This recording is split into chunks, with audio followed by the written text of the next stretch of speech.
Margot riecht für seinen preisischen Alten einen recht schönen Purzeltag her.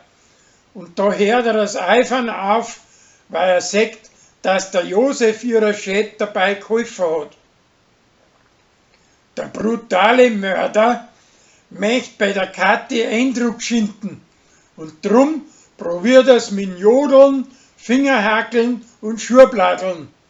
Aber das haut alles nicht hin, weil er zu botschert ist dafür. Und drum lasst er's wieder bleiben.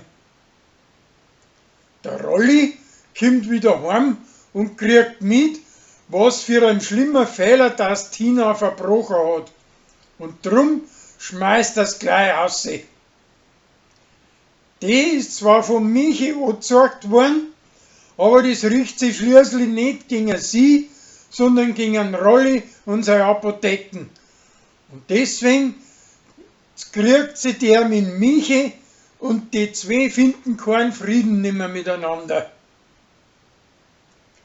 Der preußische Kellner ist hinter einem Weibsbild her und möchte bei ihrer Eindruck schinden, indem dass er recht schnell sauft.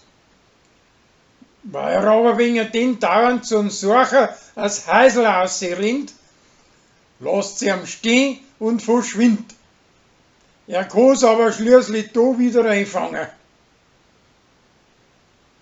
Das Brunnerwirtshaus taucht als Spielkarten in einem Kinderspiel auf und der Gregor versucht, dass dieser Karten wird, wo die anderen sticht. Drum probiert er alles Mögliche, dass sein Wirtshaus einen höheren Wert kriegt.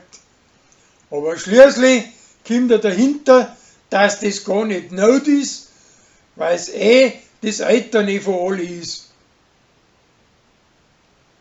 Für das Sarah sein Hochzeit möchte der Josie seine Mutter das halbe Dorf mit Girlanden verschönern.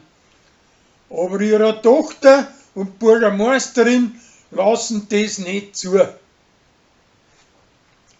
Der Hubert kommt von die Army zurück und hat verhindern können, dass an Martin sein Sohn auf Gant kommt.